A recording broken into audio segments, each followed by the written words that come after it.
Hello and welcome to the Fanime Podcast. I'm your host, Evan, and this is not the Fanime Podcast. This is Animation Hour, apparently. See, we've got that nice fancy clickbait title and everything. So, why is it called that? Why is it called Animation Hour, not Fanime Podcast? Well, this is essentially what the Fanime Podcast is being replaced with.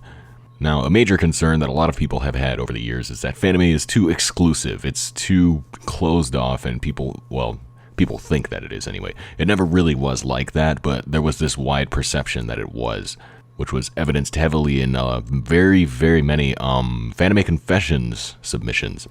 There were a lot of people that would ask, how do I get into Fanime? How do I reach out to the community? How do I talk to these people? Like, do I have to meet certain criteria to even be a member of this thing? Like, what do I have to do? There was this wide perception by people on the outside that Fanime is this gated community that they can't get into. And it's never really been like that. It's barely even a community, if we're being honest. So, the reason this show is called Animation Hour and not the Fanime Podcast is simply to help break down that notion. We're still going to be talking heavily about Fanime. That's definitely going to be one of the main focuses of this channel, but also animation in general. So, one problem I ran into with Fanime Update as a show is that there were plenty of animations out there on YouTube and across the internet in general that did not identify as Fanime, that were made by people who either didn't know what Fanime was, or did know what Fanime was and didn't want to be associated with it, but they were making similar content to us. And I would usually try to include those things, because they were just as worthy of promotion as anything Fanime, but it felt a little bit awkward to put them under that label, especially in cases where they specifically chose not to.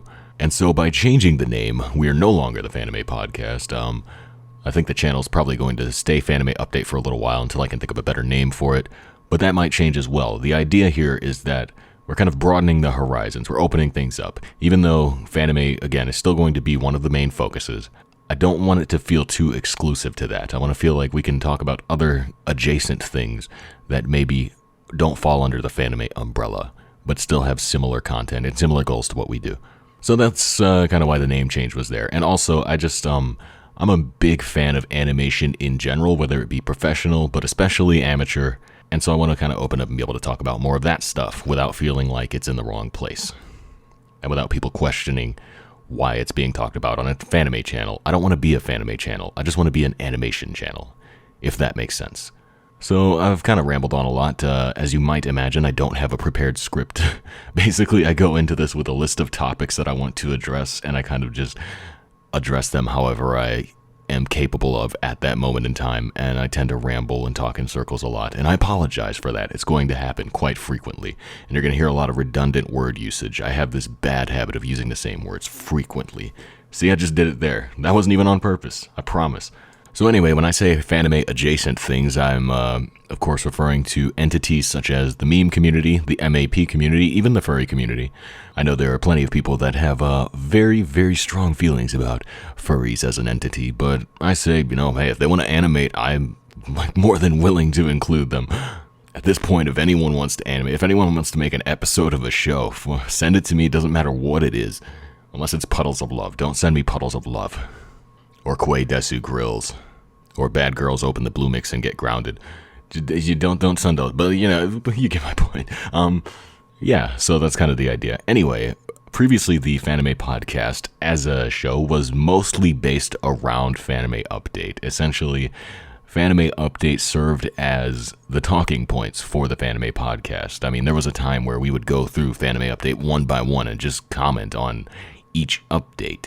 And I don't necessarily feel the need to do that. I mean, obviously Fanime Update's not around anymore, but at the same time, not every single thing that comes out related to Fanime or animation on the web is going to have much of a response from me. So the idea here is that I can pretty much talk about whatever I feel like talking about at that moment in time. It doesn't even have to be current. It really could just be anything that I just feel like talking about, without necessarily forcing myself to comment on things that I just don't have anything to say about, which I feel is not necessarily creating the best content. There were a lot of weird intermediate periods in the Fanime Podcast in the early days where we were kind of like still stretching, getting our bearings, trying to feel out what we wanted to do with the show. Like if you watch the very first Fanime podcast, for example, it's actually quite cringy because there were very, very strongly policed topics that we were trying to talk about. We tried to like very intently stay on topic to a point where it was actually counterproductive to the podcast format. It was silly. At any rate, it's been years since then, several years. Oh my goodness, I'm so old, and you're old too, but mostly me. Probably the people watching this are not even 20 yet. Oh my god. Point being, we've come a long way since then. I've come a long way. I've learned a lot. I've had a lot of experiences in the podcasting stuff and just content creation in general. I've done a little bit of Twitch streaming. I've done some Let's Play stuff. I've kind of figured what type of format I want to go for at this point. And even though it's rambly and roundabout and silly and you're probably bored and clicking off right about this time, this is kind of how things are just going to be from now on. As far as hosts on the show go, I think I would very much like to have guest hosts on here and there. I definitely would not want to have the show just be me all the time. I think most of the time it's probably just going to be me for ease of use, because it's very easy for me to sit down and record this at 3 a.m. It's actually 2:09 a.m. right now as I speak. Whereas scheduling with other people, especially a lot of the people that I like to talk to, is very difficult because we all have like full-time jobs. We're all very busy. We have very different sleep schedules, and it's just a nightmare to try and get that. I mean, even like in the original days, it was kind of tough to get everybody together, and that's why each week is a very different cast. And there were times where it felt like I didn't have enough people, so I would ask someone else to come on, which was a mentality that led me to the podcast auditions, which was a huge mess and ultimately saw the whole thing die. Good intentions, so they say. But anyway, this is Animation Hour, and we're going to talk about animation for an hour or more. That's another thing. When I say Animation Hour, I don't mean that it's only going to be an hour. I mean that it'll be at least an hour. So the Animation Hour podcast might actually be 2 hours if I just have that much to talk about. But it should never be shorter than 1 hour. That's kind of what I'm going for. And at this point, it's really hard to say what frequency I'll be making these at. I'd like to do regular content of some type, so I would love to have these out at least every 2 weeks, but it's ultimately going to come down to what I feel like doing. I don't want to necessarily force myself into a schedule just yet. I want to kind of feel it out and just figure out what works best, what I like best, and what people seem to enjoy.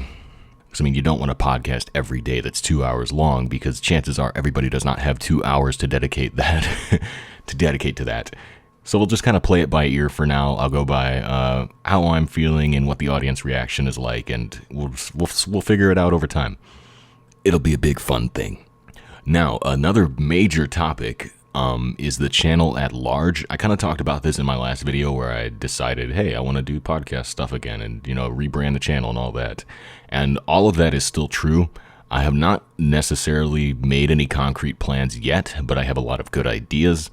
I think there's going to be a lot more reactionary type content, whereas there's no Fanime update anymore, so I can't go through and talk on a weekly basis about every single thing that comes out because I'm not even cataloging that anymore.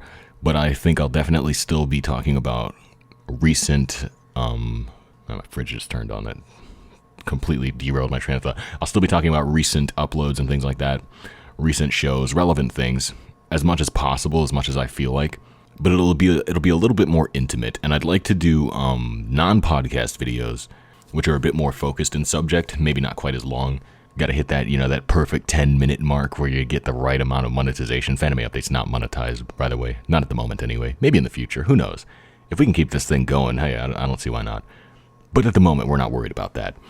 But yeah, I'm thinking like 10 to 20-minute videos, just kind of analyzing things and just going deep into subjects in particular. So I've drifted into this weird side of YouTube lately where I'm seeing all these video essays, and it's not like a one community, it's a medium essentially, because there could be a video essay analyzing a TV show or a movie or a video game or a general concept. It could be anything. And I've really kind of fallen in love with that format, and so I'd like to give it a try, see if maybe we can apply this to our little corner of things. And just kind of see where we go from there. It'd be nice to have short think pieces, so to say, that can start a conversation that we can talk about and then continue. I'd also like to do reviews, but I've always wanted to do reviews. I'm just kind of too lazy. But I think I can make it work. I think I can work it into the schedule. It's actually not nearly as difficult as I always made it out to be. It's just kind of tedious. The thing with reviews is it's really easy to watch a show and then review it. That part is pretty much the easiest part, but then there's a lot of editing that goes into making the actual video, and that's always what scared me away. But I've reached a point now where I found a system for editing that works really well for me and makes it a lot more enjoyable, a lot less tedious. I'm not using Windows Movie Maker anymore. That helps a great deal. So, we'll see. I got a lot of things on my mind. It's a matter of how far we're going to take it all, Because that's kind of the thing. I don't feel like there's a lack of an audience for this type of stuff. I feel like there's an audience for anything, and we could grow an audience for anything. It's just a matter of actually creating the stuff. And a lot of that's going to fall on me to actually have the will to create it. But if I manage to run Fanime Update for 2 frickin' years, then hopefully we can get this channel back off the ground. Maybe we can take it somewhere. Anyway, so Fanime Update's been dead for like 2 years, and I even said that, hey, it's dead, it's not coming back. What's going on with Fanime in general? Are there any people subscribed to this channel that are going to even watch this video? Is anyone still out there, all 900 of ye?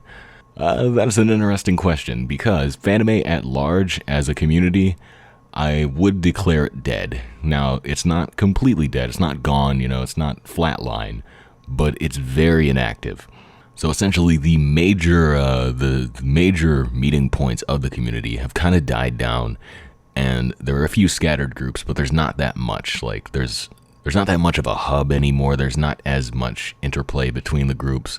It's a lot of just the big crowd from 2014, 2015. That huge peak has definitely fallen off, and all those people from that era have gone their separate ways. There are a lot of people that made friends during that time and are still friends, but they're not necessarily associated with the rest of the community. So it's very fragmented, I guess you would say. And right now, the biggest center of activity for Fanime is probably the Fanime World Discord, and even that is pretty much down to an active crowd of 10 or so people. It's not that active. Sorry, it's not that crowded. It's active on a daily basis, but it doesn't get that much traffic. It's just a small group of people. And I actually had a friend of mine, you know who you are, ask me the other day, well, if you don't really relate that much to the people in that group, to the people in Fanime at this point, why do you even stick around? Why even bother? And basically my answer was, well, yeah, I definitely don't find myself relating to many of the community members, which is odd because we apparently have similar interests. But the reason I've always stuck with Fanime and still to this day stand by it is because I just love the concept of it. And don't take that the wrong way. That's not me saying that, oh, I hate everybody, I can't stand these people. There are some people, they know who they are. No. But I just can't really relate. I don't know. We're all at very different stages of life, and I don't necessarily feel that I fit in. I'm actually starting to feel old at this point. I'm 24 now, and a lot of the people currently in Fanime are young, under 20. Some of them aren't even adults. Many of them, in fact, which is great. It's really inspiring to see younger people getting into something like this and, having the drive to even give it a try. But it leaves me in a weird spot where I feel like I don't even necessarily want to join calls anymore because it's all people who are almost 10 years younger than me, and I just don't know if we can have a conversation or if it's just going to be weird and awkward. Because how much can I really relate to somebody who's in high school? At the end of the day, I've long since passed that phase in my life. I'm in a very different place now. I'm working a full-time job. I'm planning to buy a house this year. It's terrifying. I'm an adult. But like I said, I stand by the fact that I definitely adore the concept of Fanime, what it means and what it stands for. The notion of one person or just a few people, just deciding one day that they want to make something and making that thing. It's looking at something that usually requires an industry to create and saying, you know what, I'm gonna just make that on my computer by myself. I don't care, a team of 20 animators is great and all, but I've got a mouse and MS Paint. I'm gonna make my own anime. I'm gonna make my own cartoon, That to me is really, really, really fun.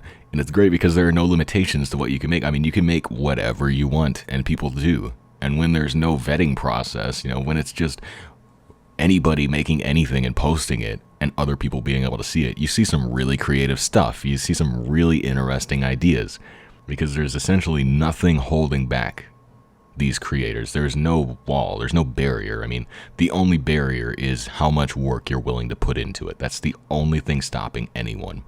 But if you care enough about a project and you have an idea that you like enough, I mean, you can get it out there and put it up. And there it is, and I can watch it and be inspired by it, and it's fantastic. Something else I also like about Fanime as a medium, or just animation as a storytelling medium, is just how much compounds into it. The thing that drove me to it the most is that it essentially combines more of my interests than any other fields. As an artist, I've always been interested in drawing. I took an interest in animating at a young age, but I've also been into things like making music. I, of course, write stories, as I think most artists do.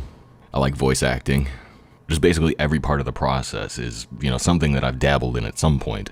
And so this was a way for me to really combine all those things together and just exercise all of them through the same medium. And that also just adds a level of intrigue for me when I'm looking at other people's projects, because I can analyze those individual aspects of the full picture. And it just makes it that much more fun. It's like, okay, well, how's this person's art? How's this person's animation? Well, how's their audio? How well did they, choose the songs or make the songs in some cases? How well did they mix it? How well did they direct their voice actors? Did they direct them at all? How well did they choose their voice actors, etc.? There's so much that goes into it. It's really, really complex to make an animated show. And I love things that are ridiculously complex. I love having those layers to peel back like a fine ogre. So again, when you pair that, just the sheer complexity of the medium with the fact that people are just making this in their bedroom at home on the weekend, it's just so fascinating.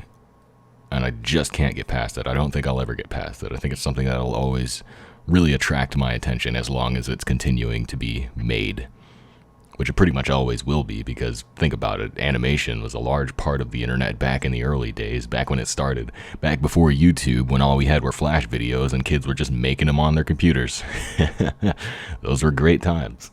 And that's kind of shifted drastically, actually. There's such a focus now on content and creating such a volume of content that there's this constant complaint that, well, animators just can't keep up. Oh, well, the algorithm's not fair to animators. And arguably that's true, but I don't know if I would say it's not fair. It's more so animators have chosen the steeper side of the slope, essentially. It's like, yeah, you can play the algorithm with animation. You can win YouTube by animating, but it's much harder. And there's not necessarily anything YouTube can do about it, because the systems are like that for a reason. I mean, this is what gets advertising revenue. This is, long form content. You could stuff more ads in it. You can generate more revenue. There's not really a way to do that when you've got a 30-second animation. You could put one advertisement on it, but an advertiser is not going to prefer that content versus something that is made on a daily basis, which they can put 4 advertisements in. So that's just the way it is. I mean, that's the battle we have to fight. So it's great to have alternative methods of getting paid and coming out more in support of these types of artists that don't just pump out, 20-minute Let's Plays every day.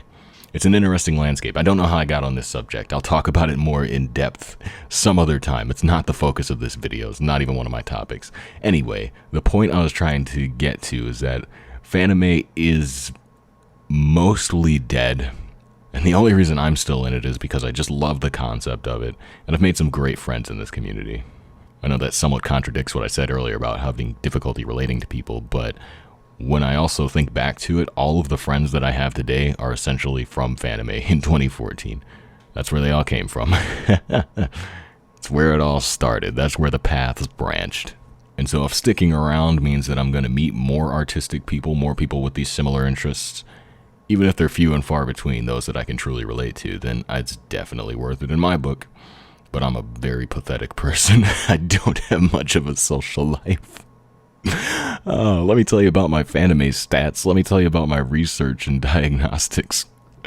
Let me tell you about my long list of archived data about crappy cartoons that some people made on the internet 10 years ago. Yet again, I feel like I'm getting off track, but I'm not really sure where the track was supposed to be going anyway. So we'll just move on to the next point, shall we? So more in line with the title of the video. It's taken us nearly 20 minutes to get here, but we're finally here. Can Fanime be saved? Can we fix this? Can we get ourselves out of this conundrum that we're in? Can we escape the pickle that we are now encompassed by? Well, the answer is yes. Absolutely you can. Tripped over that word. Absolutely we can. I mean, honestly, I'm of the belief that you can fix just about anything, but I'm optimistic, despite being nihilistic at the same time. I don't know how that works, really.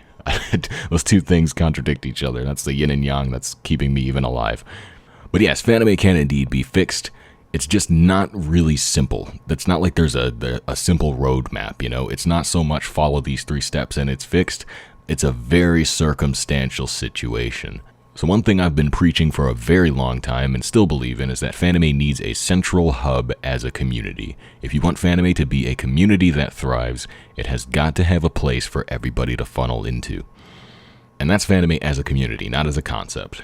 As a community right now, we are split between just a few small groups left. I mean, there are only a few fragments of the larger thing that are still mainly focused on Fanime. That's Fanime World, there's another Fanime Discord, and then there's Unit Fanime Discord, and it's a lot of the same people, really, in all 3 groups. I mean, if we could find a way to combine those together or just funnel those people, like, all into one spot, it'd probably be a better overall, I think, or at least find a way to network those fragments together so that everybody was aware of all the other ones. Basically, what we need is if everybody's going to be in 3 separate cities, we need those cities to be communicating with each other, because otherwise you've just got 3 separate cities, like completely unrelated, disconnected, you know? And again, it's not, I mean, obviously it's not just 3 Discord groups. That's not all there is, but that's the majority of it. And outside of that, you've got, you know, a few suburbs orbiting each city, so to say. So what we really need is a metropolis in this case. We really need a place for everybody to go, where everybody can communicate and meet each other. And unfortunately, YouTube is not that place anymore. I mean, it used to have somewhat of a community setting, a little bit. You at least could send messages back in the day. You can't really do that anymore that I'm aware of, or it's like just convoluted and nobody uses it. And even Discord as a platform is not ideal. I mean, back in the day we had Fanime World. Again, not ideal. It was the best that we had. I say we, I wasn't really there in the heyday. But what I'd love to see more than anything is some type of dedicated website. But again, it's still, I don't know. It's a difficult issue. I'm going to go back and contradict everything I just established. Bear with me here. I'm thinking in circles and I'm making this all up as I go along, so sometimes I realize I was wrong, and I think I was wrong. So the reason this is such a difficult issue to bring Fanime together as a community and to establish it as a community is because it is pretty much impossible to do so, because Fanime as an entity, as a concept, is not all-encompassing. Like, it doesn't have to be a community, and that's why it's not. Because basically we define Fanime as simply somebody's anime that they made and posted, mostly on YouTube, a few other websites, but really YouTube's the only one that we pay attention to. But again, that just adds to the convolution even more. What about the people that are doing this on Newgrounds? Do they count? Can they be included? Should they be included? Does anybody talk to them? Do they know that we exist? Do they know what we're doing over here? And again, what about those people that call their thing Fanime but aren't associated with the community? They just know the term from somewhere, or just happen to be aware of the community but aren't really like that deep into it, stuff like that. What about people that are making web cartoons that don't associate with Fanime, that might not even know it exists? What about all these other variables? You know, how can you bring all that together? You really can't. You really can't tie it together. There's no solid way to do it, or at least no easy way. And it's just impractical, unrealistic. So then we kind of circle back to what we started talking about is, well, is Fanime then a gated community? Because what we're doing is not different from what other communities are doing. I mean, furry animators have been making their little shows for as long as we have. I mean, people on Newgrounds have been doing it since the early 2000s, probably late 90s. I mean, the concept of making your own animated show is not a new one. It's pretty much been around since the technology has been widely available. It's pretty much always been there.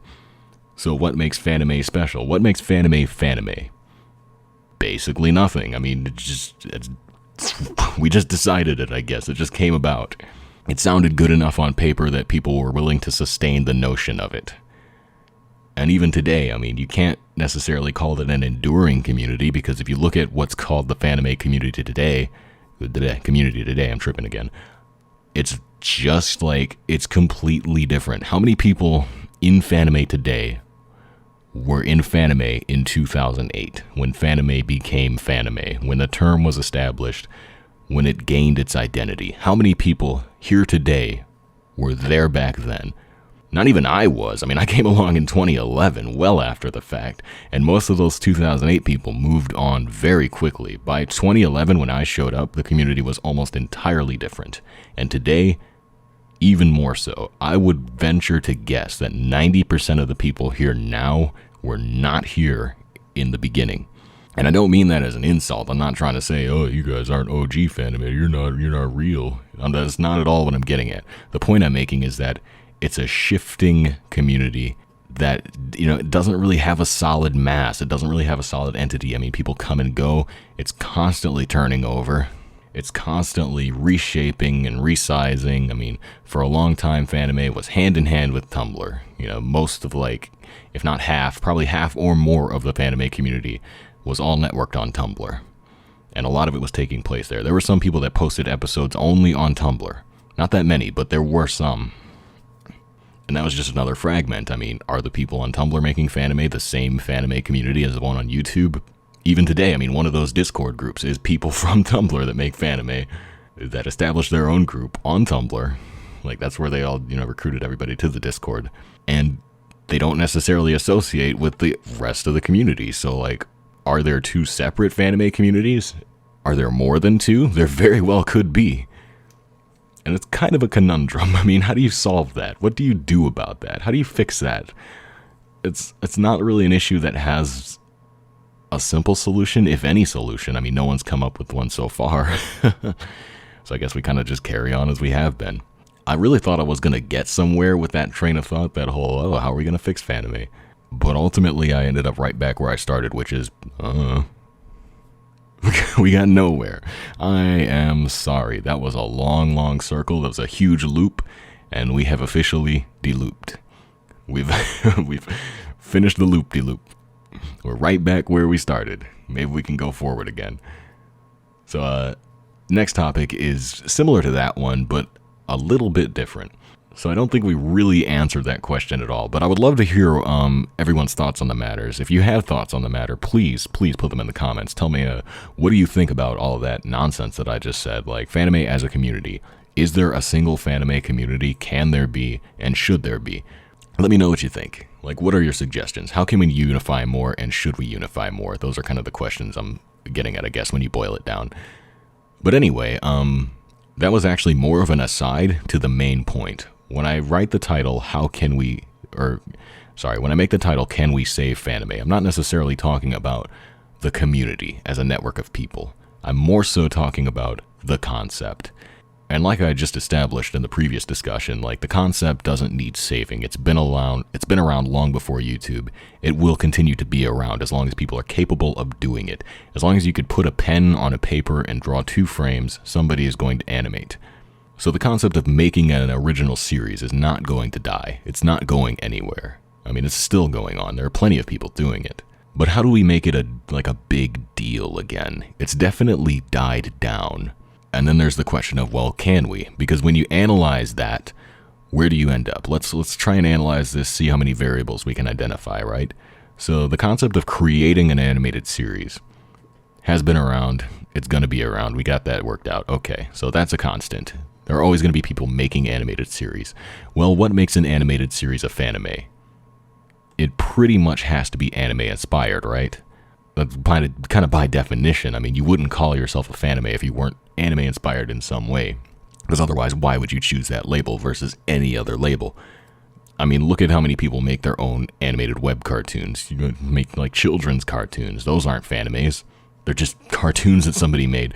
What about people that make Winx Club fan shows? Are those Fanimes? I mean, technically they're not, are they? I mean, if it's inspired by an anime-inspired show, is it still anime-inspired? I don't know. I don't know how deep the rabbit hole goes. But the point is, there are other communities centered around episodic content that are not Fanime. Like those furries I brought up, the warrior cats or the wolf shows. There are tons of those. I've voice acted in many of them. Ask me about my resume. I've got so many wolves on there. Oh my god. People love to frickin' cast me as the the generic leader or father figure because, oh, I have a deep voice and I will guide you, wolves. I am very old and wise, but mostly old. Oh God, I'm so old. Oh no. Oh no. Point being, there are adjacent animation communities that aren't Fanime. What makes Fanime special? Well, mostly just the fact that it's based on anime. So how do you fix that as a concept? Well, that's actually kind of difficult, but it also should be really easy when you think about it, because anime, as a mainstream thing, is more popular now than it has ever been. It is mainstream. I mean, there was a time when people didn't know what anime was, just in general. Like, if you asked someone back in 2005 at school what anime was, they might not have been able to tell you. In fact, many of them would not have been. Many of them would have seen shows like Dragon Ball Z, but they wouldn't know that it was specifically an anime or a Japanese animation. They just wouldn't know that. And I mean, there was a time when I didn't know that. There was a time when probably all of us didn't know that because we had seen these shows, but we didn't know there was a specific distinction to them, that there was something connecting them, that they were all from a certain place and culture. But now that's common knowledge. Everybody knows what anime is and what it's associated with. Many people even know about the stereotypes of it, the hallmarks of it, what makes it what it is, essentially. I mean, it's much more widely known. It's much more in the spotlight now than it was ever before. Certainly more so than it was in 2008. So now you've got to answer the question of, well, if anime is more popular, why is Fanime less popular?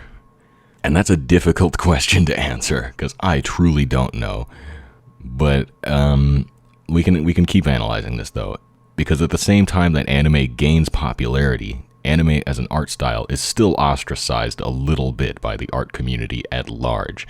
It's generally not considered a good thing to only draw anime as an artist, especially as a professional going through college and just working in the field. I mean, it's generally, I don't have statistics, I'm just kind of talking based off of things I've seen. So bear that in mind. I don't know how true this is or isn't, but in general, it's not seen as a good thing to just rely on anime. And so a lot of people have started to diversify. And at the same time that anime has risen, a lot of things have risen adjacent to it that are inspired by it. So you've got shows like Steven Universe. You could argue that that's anime inspired in some way. I don't know how much that's true, but I'm just using it as an example. And so a lot of people that, are into anime might also be into that, and they might, take inspiration from that in their art. And then if the art becomes convoluted, if the art becomes diluted from anime, if the art becomes more toward the cartoon side of things, is it still anime art, and can you still call it a fanime? I don't know. These are all these are the types of questions that you gotta wonder about. And the hardest part is that there's no solid definition to the word fanime, and no one knows what it means. There are no terms, there's no way to define it, and it really doesn't matter, so there never will be. But it makes it all so difficult to even talk about. Essentially, we're talking about, we're discussing esoteric nonsense terms created by children on the internet. Why am I here? I'm too old for this. I've gotten derailed again. I'm sorry. I'm going more in circles today than I usually do, and I usually do quite much. The point is, how do you make it popular again? Well, we tried to identify why it's not popular and failed. I'm failing a lot tonight. I might delete this recording. This is going nowhere. We're not establishing anything. I keep saying we so that I feel like the blame is not all on me, but really it's just me. This is all my fault. But if you're listening to this, then you can kind of share in some of that blame. Why are you listening to that? Why are you enabling this? Anyway, I actually did have a point that I wanted to make, and I sidetracked myself right out of the gate. So the question of how do you make Fanime popular again is easy to answer. I don't know why I tried to complicate it so much by asking all those other questions. Those were not necessary. The question is easy to answer because we've answered it many times before. All you've got to really look at is, well, how did we make it popular in the first place? How did we make it popular after it died the first time? How did it come back? And the answer is simply to create it. That's the thing. I mean, it entirely relies on content being made. And that's it. That's the bottom line. I mean, 2007, 2008 era, you had a lot of influential shows being made. How many Fanimes were inspired by Elemental Goddess? Now we get down to business! Subaru Ground, Tokyo Crystal Mew, Illusion's Dreams. Eternal, Diamond Mew Mew, Aqua Mew Mew, Magic Heart, and plenty of other shows that didn't even get released, but had things like openings or transformations that were so influential. So really that's what started the movement. I mean, it was just these things were being made, and people were inspired by them. That was it. It was just like a pyramid scheme of inspiration. Somebody at the top created something based off of Tokyo Mew Mew. I think Tokyo Mew Mew would probably be at the top of the pyramid alongside Sailor Moon. Those two things are the head of the pyramid, right? And then you got some kid that takes Tokyo Mew Mew and says, I want to make my own, and does. And you got some kid that takes Sailor Moon and says, I want to make my own, and does. And people see what they made, and they say, I want to make my own, and they do. And that's it. And that's how the pyramid creates. And then eventually, 7 years after that, we've diluted so far from the source. We have Kawaii Desu Grills. We have Oogie Heart. We have Sugoi Quest for Kokoro. But the point is the wave started somewhere, right? But here's the thing, right? So Fanime started in like 2005/6. It was up until late 2006 before any episodes got released. But there were transformations and things before then, you know, in the 2005-6 era, right? So it all starts with the popularity of Tokyo Mew Mew, which I assume comes down to the 4Kids dub airing on TV around that time, the early 2000s. And that was the type of show where it was really easy to watch it and say, well, look at all these cute clothes they're wearing. I want to design something similar to that. And that's kind of just, that was it. That was all it took. But the thing is that Fanime actually died. After the initial inquisition of Fanime, it died. By 2010, all of that was gone. The illusion was pulled off. The dreams were ruined. I'm laughing at my own jokes now. Oh my goodness. I don't know why I'm acting surprised. I always do that. Magical Girl had kind of, started to die down. All of these teen girls that had started this movement were getting into their mid-teens, and that's where things started to get ugly. That's where that's where baby spirit illusions turned into the hopeless accursed. That's where every show started to have a dark twist. Characters started getting killed and stabbed and maimed and just bad things in general. The girl from Diamond Mew Mew had her hair cut in a traumatic way, and she didn't appreciate it, I don't think. I don't remember. I haven't watched Diamond Mew Mew in years. But, things started to change. The community was growing up, and it was growing into a different direction. There were plenty of people that had already fucked off and said, I don't want this anymore. There were plenty of others that had just kind of gotten tired of it and said, you know what, I'm not so much into Tokyo Mew Mew anymore. I'm going to go watch Madoka Magica, and maybe that'll inspire me to make something edgy in 2 years, but probably not. I'm probably just going to leave. Also, there was a lot of drama, as you would imagine, from a young teenage community. Plenty of things went wrong. It just died out. Enter 2011. Evan watches The Masked Girl by Mew Doubled, now Mew Tripled, now a college graduate, highly talented artist, extremely talented artist, and also successful in general. Michelle, I know you're never going to watch this, but I am your number one fan. Man, I remember watching Mew Doubled's live streams back in 2011, and I was always just so jealous. It's just like, oh my gosh, she's so good. But it inspired me to try. So I was like, well, I want to try and be that good. Sadly, to this day, I have not achieved that level. To this day, 2019, Evan has not achieved 2011 Mew Doubled. But maybe someday we'll get there. I'm still going to keep trying. At any rate, I watched Moth in the Earth. What? I watched The Masked Girl, and that inspired me to try voice acting, because the main character's voice was a little unconvincing. And I thought, I could probably do better than that. And that's just the cocky asshole type of guy that I am. And so I started looking for voice acting stuff, and I realized pretty quickly that there really wasn't much. Fanime was pretty much laid to rest at that point. So there weren't that many opportunities. Granted, I did audition for Terra Lucis that same year. I did audition for Blonde Sunrise that same year. I actually got a main role in Blonde Sunrise. Surprisingly, it never got released, so it didn't really matter in the end. But that kind of started the ball rolling, which would eventually turn into an avalanche and slaughter a humble village of 500 people or so. No, that got the ball rolling, and that's how I ended up meeting a lot of people that led to me creating my first Fanime. And what a nightmare that was. It started as a joke, ended as a joke, it's still a joke, and I haven't finished it. But whatever, Kawaii Schoolgirl. It was 2012 by the time I made that. This was coming out around the same time as Tokyo Magic Star. this was coming out around the same time as My Jungle Book Your Year. But by this point in time, by 2012, mid-2012, when this was going on, I had become so enamored with the idea of creating a series. I had actually been planning to make something much more serious than the silly joke show that I ended up making. But I've told this story many times, but at that point in time, I would really just check YouTube every single day, look for Fanime, try and find something new. I would look for voice roles all the time, try and find something new. I was constantly looking for the next thing to watch, the next thing to be inspired by. And as I've said before, that was the type of behavior that eventually led to Fanime Update being created, because if I was already looking for those updates anyway, might as well just compile them together and show them to people. Because there was a lot of times where I would find something, I would think it was either really good or just amusing in general, and I would show it to my friends and say, hey guys, watch this.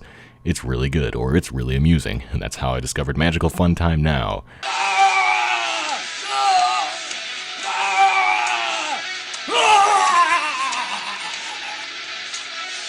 And that's how I discovered Tokyo Magic Star. I have a video somewhere of me and some friends watching Tokyo Magic Star and just shitting all over it. Granted, episode 1 was a troll. We didn't know that at the time, but oh my goodness, it's out there somewhere. And this was around the time that, My Jungle Book Your Year was up to like episode 4 or so. And it took a long while before I actually watched the whole series. I remember watching episode 4 and just kind of being like, I don't know if I'm really into this. But by the time it got to like 8 or 9, I actually went back and properly watched it and realized, oh my gosh, this is actually amazing. This is probably the best thing being made right now. Turns out it pretty much was. I mean, not to discredit anyone else that was creating things back in the 2012-2013 era, but as the story goes, My Jungle Book Your Year finished sometime in 2013. I want to say late 2013 or mid, whatever. It finished in 2013. And after it finished, by the time it finished, sorry, not after. By the time it finished, it had amassed this following, a very particular following on a very particular website, centric to Tumblr for some reason. I assume it was just that Helena was using Tumblr. Helena created Jungle Book. I assume that Helena was using Tumblr and advertised it there or something like that. I don't know how the ball got started there. But it gained this following there, and that was what led to the Tumblr Fanime Revolution. This is where your shows like Nellipot and Nikai and Ghost Club, Our Dangerous Doctor, Danger Level, and various others that I can't remember the quirky names to. But then, Jungle Book was the show that brought Fanime back from being dead. And I wouldn't say that it did it single-handedly, because again, this was alongside the triumph of Tokyo Magic Star. This was as Tokyo Magic Star really was exploding. This was alongside the finale of Neon Neko Sugar Girls. This was alongside Blood Raining Night. Open your silky mocha thighs, bitch. But essentially, it was a collection of a lot of solid shows that inspired people to create more, that brought Fanime back in 2014. Because by 2013, Jungle Book was finished, Neon Neko Sugar Girls was finished, Blood Raining Night had reached episode 9, Tokyo Magic Star was really starting to get good. Everything was just blowing up. So with content like that out to watch, more people became inspired to create more, and they did. And so 2014 was a huge year. We had a ton of important releases that year. In 2015, much the same. And that's when it all died. Not entirely sure why. It's really, really strange that it just kind of fell off like that. Because you would expect that the pyramid would just keep on expanding. The base would just get bigger and bigger. But it didn't happen like that. We had a base of, we had a pyramid top of My Jungle Book Your Year. Followed soon by Nellipot, Ghost Club, Sugoi Quest for Kokoro, a couple of others. But, it died off really quickly. And now we're in this weird, semi-rebirth period. Or we almost were. It's gone now. I don't know. I don't know where we're at right now. But, there was this point in 2016 where everything was dead, fallen off completely over the cliff, when we had Into the Stars come out. I can't find Sakura! I think it may have been late 2015, actually, Into the Stars, but whatever. It finished 2 seasons, and that inspired a lot. That caught a lot of people's attention. Not quite as many as, something like Jungle Book had, but enough. It brought even more people in. And then it kind of died off. So if Tokyo Mew Mew and Sailor Moon are the top of the tallest pyramid, Jungle Book the second tallest, Into the Stars is kind of like a mound of dirt. Sorry, Emily. But we haven't had the reach that we need community wise, and I think largely that's got to be because Into the Stars was the only thing coming out at that time. Everything else was dead at that point except for Magical Girl School. That was all we had, and it just wasn't enough. So to finally get around to answering the question of how do you make Fanime a big deal again, the simple answer is to create shows that inspire people. Now, a single show can have a lot of impact, as we've seen with Jungle Book, as we've seen with Tokyo Crystal Mew, Elemental Goddess, as we've seen with all the Hallmark shows, Nyaneko Sugar Girls. Do you know how many troll Fanimes exist now? Simply because of Nyaneko Sugar Girls, there are so many. Almost all of them. I would wager that 70 or 80%, if not more, of troll Fanimes created. That is, Fanimes that are made bad on purpose and are supposed to trick you into thinking that they're serious. That's how I define a troll Fanime. I would say that almost all of those are inspired by Nyaneko Sugar Girls, which is very obvious in the way that they're created. You can see a lot of that. Arguably, though, you could say that Nyaneko Sugar Girls might be the most influential Fanime that we have an example of, because it spawned so many knockoffs, and I mean direct rip-offs. People have not necessarily reused assets, but just copied shots, copied concepts, copied voices, lines of dialogue. I mean, it's so influential. It's not the kind of influence we necessarily wanted, but we got it. Unfortunately, it led to the degradation of the reputation of Fanime, which already wasn't doing that well. And that's another thing. That's another element. A lot of people don't have a necessarily positive opinion of Fanime. There are people that think it stands for fake anime. I've seen that a lot. People that think it stands for fan anime and thus can only be based on a TV show, can't be an original concept. There are people that believe that. And people that just think it's synonymous with bad content, which obviously is untrue. I mean, sure, there's plenty of bad Fanime. I'm not gonna mince words and pretend that every single Fanime is great just because the artist tried on it. I used to kind of preach that before, years ago back in the day. I've realized that's actually a toxic philosophy. That's very toxic. You should not praise people that you don't believe are worthy of praise. I don't think it's fair to lie to people and tell them that their work is good if you don't actually like it. I think that's extremely toxic because it gives people the wrong message and they don't know how to go from there. Sorry, we're going off on a tangent again, but this one's a very important tangent that I strongly believe in because it's something that's really rampant in Fanime. I mean, there are plenty of people that simply are not skilled in art, that just don't have the experience or just haven't quite got there yet, that have potential. Everybody has potential. That's the important thing to remember. Everybody has potential, but not everybody has, I gotta think of the word I want to use here very carefully. I don't want to say talent, but I do. I want to say talent / skill / experience, all those things, I think every artist has potential, but they don't necessarily have great art. And yes, art is subjective, but there are some things that we can fundamentally say are good or bad, or at least are widely agreed upon, right? And that's the thing. What was I saying? What was I saying before? Fanime has a bad reputation. It's synonymous to some people with bad content. That was the point I started on that I kind of trailed off on. We'll talk about the criticism thing more in the future. I'll make a video for that maybe, or just an entire podcast. I don't know. It's a deep subject. There's a lot to talk about. But basically, Fanime has a bad reputation. I mean, there are channels that grew pretty large just for mocking it, just for making fun of it, making fun of shows that were just not that well made. And it's easy to do because there are plenty of shows that are not that well made, and people love to laugh at things that hit that mark of having had effort put into them, but just fell flat. It's kind of like if you take an artist's first painting and you look at it before they, gained all the skills that they needed to be a great painter. It's easy to laugh at it and say, oh, wow, you didn't even get the shading right, your perspective's all wrong, blah, blah. You could point out flaws easily in someone's early work. But if that person really, truly tried on that and put their all into it and just failed miserably, but didn't realize that they had failed, that becomes amusing. I mean, there are genres dedicated to this. There are phenomenons. There's so many. And Fanime hits that mark a lot. There are plenty of Fanime creators that are just the right kind of naive, that they can make something in earnest that is unfortunately not good. And I sympathize with those people because I don't like to just ostracize people, make fun of them. I definitely like to encourage people. I don't think negative encouragement is always necessary. I think you can do it in a way that's still constructive. But at the same time, I understand it. I understand both sides of the coin because it's like, well, yeah, I mean, if someone made something that's so hilariously bad, it's hard not to laugh at it. So it's one of those weird gray area issues. But, you know, that we're getting off topic again. We're just going in a different direction this time. Fanime has a bad reputation.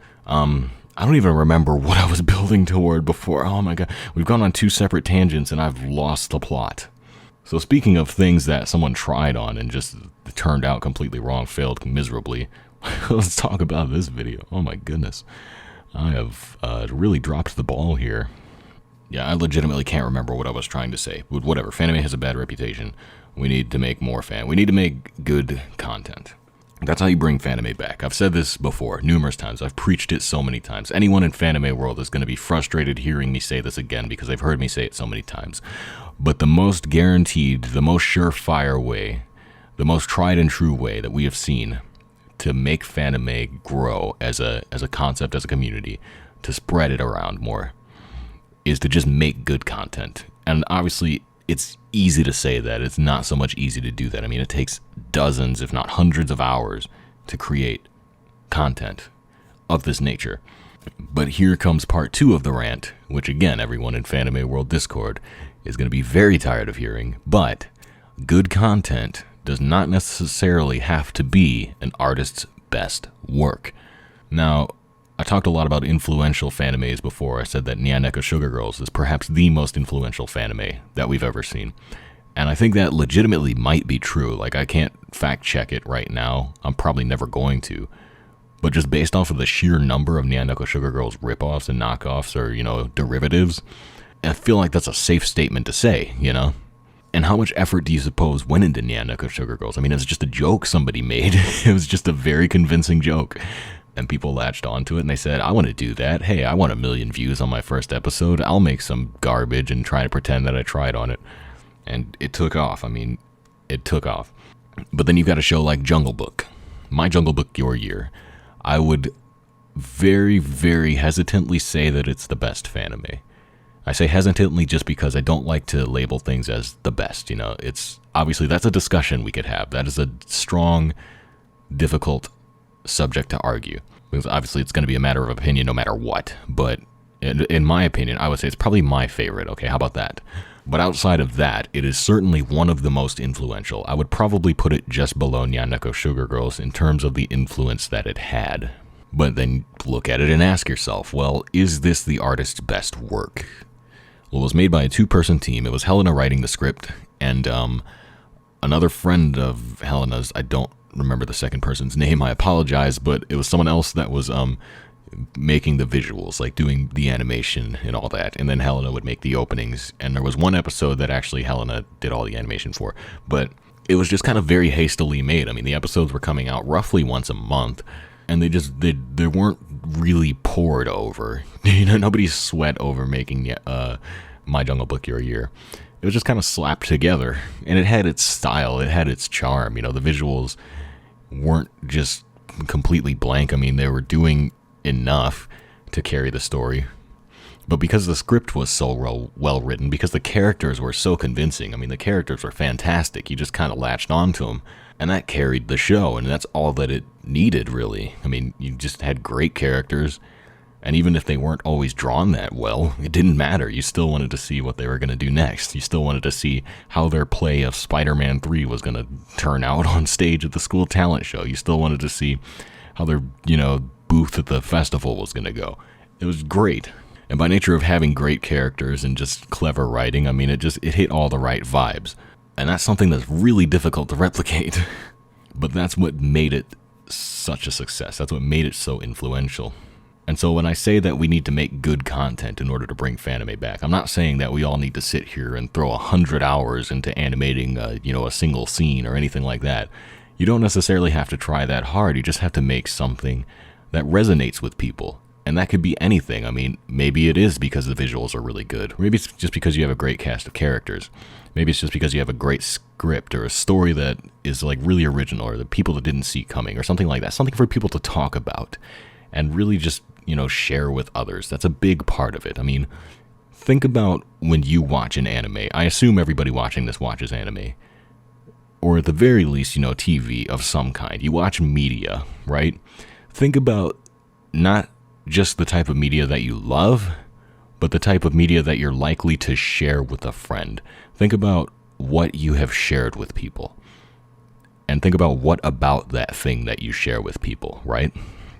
And think about what it is in these shows, what elements of these shows that you love that drives you to want to talk about them, to want to discuss them with other people, because those are the things that we need. Those are the things that your show should have. That's what you should be striving for. If you want to make something that, has impact, that is. Because again, you don't necessarily have to be doing this for the fame or, for the views or anything like that. It could just be, I want to make this. I don't care if anyone likes it. It's what I want to make. There are some people that have projects like that, and that's perfectly fine. There's nothing wrong with that. But in terms of bringing Fanime back, that's the type of content that we need. We need content that resonates with people, that they'll share with others. That's really it. That's the bottom line. That's how you fix Fanime. So I'll just kind of cut that one off there before I end up going on another tangent, because I already feel like I lost half of the point I was trying to make in the in the translation of that from thought to spoken word. So next we'll just go into my final note here. I know that a popular topic has been, should the name Fanime change? And if so, what should it change to? And this is something that I kind of got into a little bit earlier with mentioning how the reputation is bad and the community is divided, and can you even bring the community together? Is it an accurate label? Is it a good label? Should we perpetuate it? And all of that. I mean, I kind of touched on some of those points. So I'm not going to go too deep into all that stuff. But basically, Fanime is, it's the name of a convention. It's the name of an LOL doll. It's it's an obvious portmanteau that someone used for their show that just talks about One Piece episodes. So if you ever want to find updates for Fanime Update and you want to search it on YouTube, all you're going to find is One Piece content and Fanime Con content and LOL doll content and Fanime Turner. Believe me, I have lived through this, and it was miserable, and it's part of the reason that I just could not stand making Fanime Update after a while, because it becomes such a slog to just dredge through all of this bull and just struggle and just raking through the muck, looking for anything that was made in MS Paint, looking for anything that's not One Piece, that's not some guy with rubbery arms stretching out to clasp onto a silly doll that he bought at a crappy convention in San Jose. Fanime is probably a good convention, I don't know, but you get my drift, right? Fanime it's an easy term to create. People make it up all the time without realizing that it's already a thing. And it has so many other uses. So to use it as a label for our content is just, it's not reliable. And I say that, I've said this before, I've preached this a lot actually in the past, that though I think if you want to be noticed and be a part of the Fanime community, you should obviously use the Fanime as a tag. Always tag your stuff as Fanime. Fanimation is also a good tag. But don't let that be the only thing that you label your show as, Don't just make a Fanime and say this is a Fanime and nothing else. Use as many tags as you can. Use web cartoon, original cartoon, animation, animated series, stuff like that, like all of that. Reach out to all of those if you possibly can, because you don't want to just put all your eggs in the Fanime basket. It's a very convoluted basket and nobody wants anything to do with it. So anyway, should we change the name? Can we change the name? And if so, what should we change it to? First of all, should we change the name? Hypothetically speaking, yes, it should change because, as I've said, we've got all these other series on YouTube that are made, animated series, that aren't associated with Fanime because they're a slightly different type of medium. Like the Winx Club shows, there are tons of them, but they're not considered Fanime. They don't associate with Fanime. Why not? Well, because Fanime is its own exclusive thing, or so it seems to be. Why don't furries associate with Fanime? Sometimes they actually do. There's a little bit of crossover there, but it's not it's not across the board. It's only here and there. It could be across the board, and that's a huge community we could be opening up to. So should we change the name? Hypothetically speaking, yes. Fanime is not a good name for what we're doing here. It's not representative of what everybody's trying to accomplish. It's really not. Especially because of those common misconceptions I said earlier. People think it means fan anime. They think it has to be based on something. Or that it means fake anime. Or, just that it has to be anime specifically in general.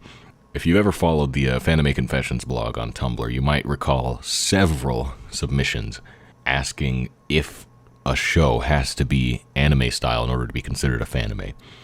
Because so many people were concerned about that. They're drawing in cartoon style, Western styles, or just original styles, non-anime styles, and they didn't know if people would really even latch on to their show because it wasn't anime styled. And that's something we should never have, that's a question we should not have to answer. It should be obvious, right? But it's not, because the name gives a different impression. And it's fine if there's a term specifically for anime-inspired content, but Fanime has kind of transcended that as a genre, quote-unquote genre, just for lack of a better term. We're past that point, so to say. So should we change the name? Yes, I think we should. But the next question was, can we change the name? And that's a little bit more difficult to answer, because it's just complicated. But to boil it down to the simplest terms, the answer is yes, but not easily. Or rather, I should say, no, we can't necessarily change it, we can replace it. So like I said before, it never hurts to put Fanime in your tags. When you're tagging your show, if you uploaded an episode, it never hurts to use the Fanime tag. Because really, you'd want to use as many tags as possible that are relevant to what you're doing, because you want it to be seen as widely as possible. And so you can probably see where I'm going with this. Yes, we should replace the name. No, we should not dump Fanime outright. The best case scenario is to use both. Now, I've had quite a few shows on my channel. Most of them are hidden now because they're garbage and I don't like people to see them. But the thing is, I would never put Fanime in the title of my video. Never. Because there just was no reason to. See, the thing with YouTube is, when it comes to, search, when you search by relevance on YouTube, a lot of the time, it takes into account if the word you're searching for is in the title of the video and in the description of the video and in the tags of the video. So if it's in all three of those places, you will find it. But what you've got to ask yourself is, how many people are searching for Fanime to a point where I need it to be in the title? And is it good to have it in the title? Does that give it the wrong association? Does it give people the wrong impression? Well, those are questions that everybody really has to ask on an individual basis. I don't have the answer. It's not fair for me to say yes or no to that. I don't know, but it's something to consider. Anyway, I just, me personally, I would not put it in my title. And that was just a me thing. I don't necessarily have a good reason for that, but I would put it in the tags and it would still get found by people who were looking for that type of content, I guess is kind of what I'm getting at. So we don't necessarily need to brazenly label everything. Hey guys, look here, it's a Fanime. Look here, Fanime. The people that we want to see this will most likely see it as long as Fanime's in the tags. And you're not scaring away those people that might see Fanime in a negative light, that might see that and say, oh, well, I'm not going to watch that because it's a Fanime. It's not going to be good because it's a Fanime. There are people that think that. I don't know how many. I'm not going to, go out here and generalize and say, oh, blah, blah, blah. There's this army out there. They hate us. I'm not going to, spread that fear around. But there are people that do think like that. So it's something to think about. It's something to consider. So I guess what I'm trying to say here is the best way to rebrand Fanime would be to keep Fanime as a tag, as a general label, but kind of put it more in the background. Don't make it quite as upfront. And then replace the upfront label with whatever we're changing it to. Someone once suggested Jisaku Anime. That's a terrible name. We publicly lambasted it on the original Fanime podcast. And rightfully so, I think. It's a terrible name. No offense to the person that came up with it. It just was not a good idea. But if we were to change the name of Fanime to Jisaku Anime, you would say, My Jisaku Anime Episode 1 would be your title.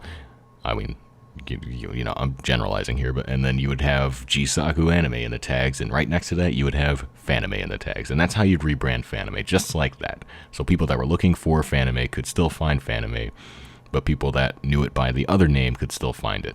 And then eventually you'd have that crossover where the people looking for Fanime would realize, oh, it's more so going by this name now. I'll start to look for that instead. Fanime as a term would slowly die out. It wouldn't disappear, but it wouldn't be the main descriptor anymore, and people would latch on to the new name. They would figure out what it meant and just run with it. But that's all not really necessarily needing to be said. I mean, I think that's kind of obvious. The real question here is, well, if you do change the name, what do you change it to? And that's the reason that it hasn't happened yet, because nobody can come up with a good answer to that. I mean, somebody thought Jisaku Anime was a good answer to that. Everyone else disagreed. Somebody thought, like, Fanimation was a good alternative. Well, that's kind of already its own thing, so not necessarily. And it still has fan in the word, which still gives the wrong implication, because Fanimation is actually fan-based, like, it's based on shows. So if we, jump into their puddle and start associating with that, they're going to think we're doing that, when we're obviously not. That's a pre-established term. You don't want to jump on that too much. It's too difficult to change that. And other than that, I mean, there haven't really been that many suggestions put forth, at least none that I've seen. And if I were to make one myself, I actually did think about this a little bit. I'm sad to say. If I had to propose a name change for Fanime, well, I would look to some of the other communities. What are the most adjacent communities to Fanime? Well, a lot of Fanimators make memes. What's the meme community called? It's called the meme community. That's it. Short, sweet, and to the point. You know exactly what it is and what it's about. I mean, technically, it's the animation meme community, and animation memes are different from regular memes. So there's that little bit of a, learning curve. People have to grasp that concept. But it's really easy to grasp, and that community is huge. So obviously, there's no struggle there, right? Anyway, what's another one? What's another adjacent community? Well, you've got the MAP community. What in the world is an MAP? What's a map? What does the map lead to? Is it buried treasure? No, it's an animation. But again, this is a relatively large community. People figured out what the term meant, they've grasped it, and they use it. There's generally not confusion. I've never seen confusion as to what the term means. And that's because, well, in that case, it's actually an acronym. So you don't have to call your video MAP. You can call it Multi-Animator Project. And if one person sees that one time, they now know what the acronym stands for. They don't need it to be explained anymore. So it's one of those things where it caught on quickly. Same with meme community. People figured out what it meant. And it was easy. It's pretty straightforward, right? With Fanime, you could define it really a lot of ways. And it doesn't have one definition. And that's why there's so much confusion. And that's why there's so much contention. So my proposition would be short, sweet, and to the point, and easily understood, only translating to one thing. My proposition would be OAS, Original Animated Series. You could call it Original Animated Series, and people would then know what OAS stands for. And then you've got OAS, OAS. Now, whether anyone likes that or not, I don't know. And I'm not sitting here proposing that, everybody start labeling your stuff as this right now. I don't think it's going to catch on, but that would be my proposition, just for sake of answering the question. And again, you could take that concept and apply it differently. So you could say, well, maybe OAS isn't that good, but you could come up with a similar solution by following those guidelines. It needs to be short, sweet, and to the point. It has to be relatively easy to understand, and it has to have a very distinguishable definition. Those are the terms. So if anyone else has any ideas as far as rebranding Fanime, by all means, suggest them in the comments. Anyway, those are the only points I had here today. That wasn't a very good place to end, but I mean, we're kind of coming toward an end. Don't worry, I'm going to ramble on here for another 3 minutes at least. It's guaranteed. But, yeah, a lot to think about indeed. I don't know necessarily where I'm going with this channel, but I've got a pretty good idea of like what I would like to do with it. It just kind of remains to be seen what actually gets done with it.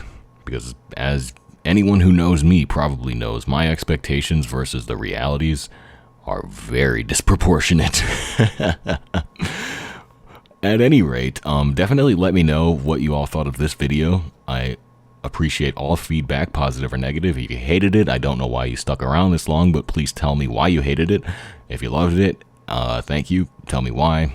If you just kind of thought it was okay, or it was background noise and you're not even really paying attention to what I'm saying, you can tell me that too. That's fine. Any feedback is appreciated. All feedback is appreciated. Even if you just say gay and that's all your comment says, that's fine. I mean, I'll take it. I don't know what it means. I'll try and interpret it, but I'll take it. I also would like to have a bit more talk back on this channel in the future. I'd like to interact more with viewers. I, traditionally don't respond to comments. I don't know why. I've just always had this thing about me where, I don't. I'm not a very social person, and I'm bad at social things. But I'd like to respond to comments on this channel in the future. And I don't mean necessarily text response. I mean, if a comment proposes a good enough question or just has enough to respond to, I'll put it in the next video. So bear that in mind. Also, I would love to hear suggestions for just directions to take the channel in, ways I can improve this series, ways that I can improve other series, maybe other series that I should make or that you would like to see from me. Anything at all, let me know. For the meantime, I've been Evan, you've been the audience, this has been Animation Hour. Give it a like because we're on YouTube, drop a comment because I told you to 5 times, subscribe because, I mean, actually, you're probably subscribed already if you watched all of this. I would hope so. I can't imagine anyone unsubscribed to this channel, anyone that's not subscribed to this channel, sat through an hour and however many minutes of me just rambling in circles about crap they don't know about and said, you know what, that was great, I'm gonna subscribe to that. Well, I'll try to be more focused in the future. No, that's a lie. I can't promise that. Whatever. We're gonna see where this thing goes. Have a nice day, everybody.